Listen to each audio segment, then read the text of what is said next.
Alhamdulillahi Rabbil Alamin. Wassalatu wassalamu ala sayyidil mursalin wa ala alihi wa ashabihi ajma'in. Subhanaka la ilma lana illa ma 'allamtana innaka antal alimul hakim. Wa tub 'alaina innaka antat tawwabur rahim.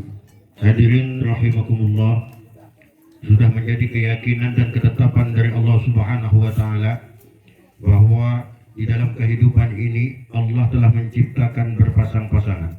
Ketika ada pagi pasti ada sore, ketika ada malam pasti ada siang, ketika ada kebaikan pasti ada kejahatan, ketika ada orang baik pasti ada orang jahat. Semuanya sesungguhnya itu telah ditetapkan, ditentukan oleh Allah Subhanahu wa taala. Pada sesungguhnya manusia hidup di dunia ini adalah tempat ladang kita untuk mengumpulkan sebanyak-banyaknya kebaikan dalam rangka menuju akhirat, dalam rangka menuju ridho Allah Subhanahu wa taala. Ad-dunya mazra'atul akhirah. Dunia adalah tempat kita mengumpulkan kebaikan-kebaikan untuk menuju Allah Subhanahu wa taala. Oleh karenanya ketika kita mau berpikir dan merenungi semua ini, bahwa sesungguhnya manusia itu tidak ada siapapun manusia itu yang bisa menentukan nasibnya sendiri. Semuanya adalah dalam rangka kita ikhtiar. Tentunya yang menentukan adalah Allah. Hari ini mungkin kita melihat seseorang itu dia orang baik di mata manusia, tetapi di mata Allah belum tentu dia orang baik. Hari ini kita melihat orang itu di mata manusia adalah orang jelek, tapi bisa jadi di sisi Allah dia adalah kekasihnya. Seperti apa yang telah diceritakan di dalam sebuah kitab yang bernama kitab Usfurya.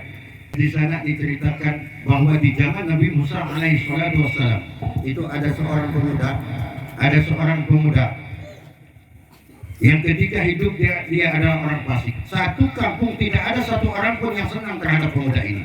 Kenapa? Karena dia sholat tidak, berbuat baik tidak, kerjanya bermaksiat, berzina, minum-minuman, mencuri dan sebagainya. Akhirnya pada suatu ketika dia meninggal, masyarakat tidak ada satupun yang mau mengafaninya, mau memandikan dan menguburkan sebagaimana layaknya mayat-mayat yang lain. Ketika dia meninggal, kemudian oleh orang kampung dia diseret, kemudian dicampakkan di kotoran binatang. Kalau ibarat kita sekarang ini dilemparkan ke kotoran sapi yang ada di kandang. Melihat hal ini, kemudian Allah Subhanahu wa taala mewahyukan kepada Nabi Musa, Musa, kau datangi di kampung sebelahmu itu. Di sana ada seorang pemuda, dia adalah kekasihku. Tolong engkau datangi sebagaimana layaknya mayat-mayat yang lain. Tolong dia itu dikafani, dimandikan, disolatkan, kemudian engkau kuburkan. Karena dia adalah kekasihku. Mendapat perintah Allah, Nabi Musa kemudian datang pada kampung itu. Karena tidak tahu alamatnya, dia ditanya kepada masyarakat yang ada di kampung itu. Apa jawab masyarakat kampung itu? Musa, untuk apa engkau menanyakan pemuda ini? Pemuda ini di sini tidak ada artinya, Musa. Ketika dia hidup tidak pernah melakukan kebaikan apapun. Kenapa kemudian engkau mencarinya? Bahkan dia kami buang di kotoran sapi di sana. Coba kau datangi ke sana kalau memang kau mau untuk merawatnya, dipersilakan. Tapi kami di kampung ini tidak ada satupun kami yang mau untuk memfardu kifayahkan kepada sang pemuda yang telah menjadi mayat tadi. Diambil oleh Musa kemudian dilaksanakan pelaksanaan kifayahnya. Setelah pelaksanaan itu ditanya oleh Musa kepada Allah, ya Allah, ini apa sesungguhnya yang terjadi? Kata Nabi Musa, secara zahir aku melihat tidak ada satupun di kampung ini yang suka terhadap pemuda ini karena dia ini adalah pemuda fasik. Tetapi kenapa engkau mengatakan bahwa pemuda ini adalah kekasihmu? Musa, sesungguhnya masyarakat di kampung itu tidak ada yang tahu bahwa sebelum dia menghembuskan nafas terakhir ada 3 kata, ada 3 permintaan yang semuanya itu membuat aku menurunkan rahmat kepadanya, kemudian aku mengampuninya. Yang pertama kata Allah, sebelum dia menghembuskan nafas terakhir dia berdoa, ya Allah, aku tahu ya Allah bahwa aku setiap hari, setiap malam, setiap waktu aku selalu berbuat maksiat, melakukan dosa kepada Allah, kepada Engkau ya Allah. Tetapi ketahuilah, sesungguhnya hatiku tidak pernah menerima. Hatiku tidak pernah menerima terhadap dosa yang kulakukan itu.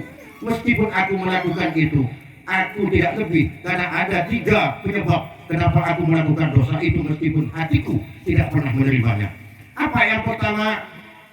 Kata pemuda itu karena sebab aku tidak mampu mengendalikan hawa nafsuku. Yang kedua, itu karena aku dipengaruhi oleh teman-temanku yang kebetulan teman-temanku orang jahat semua. Dan yang ketiga, aku tidak mampu untuk menolak godaan musuhmu, yaitu setan laknatullah.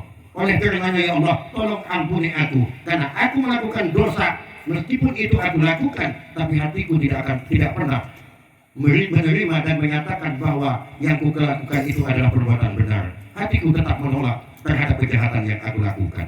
Yang kedua, ya Allah, tolong ampuni aku. Ketika aku melakukan dosa, aku ikut bersama teman-temanku. Sesungguhnya hatiku sadar bahwa sesungguhnya aku lebih mencintai orang-orang yang baik, orang yang menjadi kekasihmu, para auliamu, para orang-orang soleh yang engkau sanjung dan engkau cinta. Engkau sediakan surga untuk mereka. Meskipun tubuhku bersama mereka, tapi hatiku selalu bergantung justru kepada orang-orang yang engkau cintai itu. Oleh karenanya ya Allah, tolong ampuni aku, karena sesungguhnya aku lebih cinta kepada orang-orang yang berbuat baik, kepada orang-orang yang engkau anggap wali dan menjadi kekasihmu. Kata pemuda tadi kepada Allah Subhanahu wa Ta'ala. Dan yang ketiga, ya Allah, tolong ampuni aku sebelumnya engkau mencabut nyawaku. Pada dasarnya sesungguhnya aku memang manusia pendosa. Karena aku pendosa, maka aku mohon ampun kepadamu ya Allah. Ketika engkau mengampuni dosa-dosaku, maka yang akan senang adalah para nabi dan rasulmu, yang akan senang adalah para wali-walimu. Tetapi ketika engkau tidak mengampuni dosa-dosa yang aku lakukan, maka yang akan bergembira adalah setan laknatullah musuhmu. Tentu engkau lebih senang, lebih mau untuk menyenangkan para walimu, para nabi dan rasulmu, ketimbang engkau memberi kesenangan kepada musuhmu, yaitu setan laknatullah. Dari tiga doa ini, seorang pemuda fasik yang tidak pernah melakukan ibadah, bahkan melakukan maksiat kepada Allah Subhanahu wa Ta'ala, kemudian di akhir nafasnya diampuni oleh Allah Subhanahu wa Ta'ala. Kisah ini terdapat di dalam kitab Muskuria. Bagi bapak-bapak yang ingin atau para asatid yang ingin mempelajari itu, ingin membaca lengkapnya bagaimana kisah yang terdapat di dalam kitab itu, silakan buka, ada di dalam kitab itu di halaman yang ketiga, di lembaran yang ketiga di dalam kitab Muskuria. Hadirin yang dimuliakan Allah, hikmah dari ini apa? Dari kisah ini hikmahnya apa? Sesungguhnya manusia memang diperintahkan Allah untuk selalu berbuat baik. Fastabiqul khairat, berlomba-lomba kalian untuk kepada kebaikan. Akan tetapi kita yang telah baik, mari tingkatkan semakin baik. Baik kita yang telah baik, jangan sampai kita mencela yang tidak baik. Karena tugas manusia adalah amar ma'ruf nahi munkar. Kita mengajak kepada kebaikan dan berusaha sekuat mampu kita, sesuai kemampuan yang dimiliki oleh diri kita masing-masing, untuk melarang, untuk mencegah saudara-saudara kita yang melakukan perbuatan dosa. Orang yang dicintai manusia di dunia, seluruh dunia mencintai seseorang, belum tentu di sisi Allah dia adalah kekasihnya. Begitupun orang yang dibenci di seluruh dunia ini membenci terhadap seseorang, tetapi bisa jadi dia adalah kekasih Allah Subhanahu wa Ta'ala. Banyak para wali Allah tidak dikenal oleh manusia, tetapi dikenal oleh penduduk langit. Banyak para wali Allah itu menjadi calon-calon surga, tetapi tidak dikenal oleh manusia di bumi. Kita semuanya pada dasarnya hari ini adalah sama-sama kita ini mengharap ridho Allah Subhanahu wa Ta'ala. Pertaruhan kita adalah bagaimana ketika nafas terakhir terlepas dari tubuh kita, disitulah sesungguhnya kita husnul khotimah, atau sebaliknya kita itu su'ul khotimah. Tentu kita berkumpul di sini dari hikmah apa yang saya sampaikan tadi. Ketika kita tidak mampu untuk melakukan kebaikan, maka tentanglah dengan hatimu.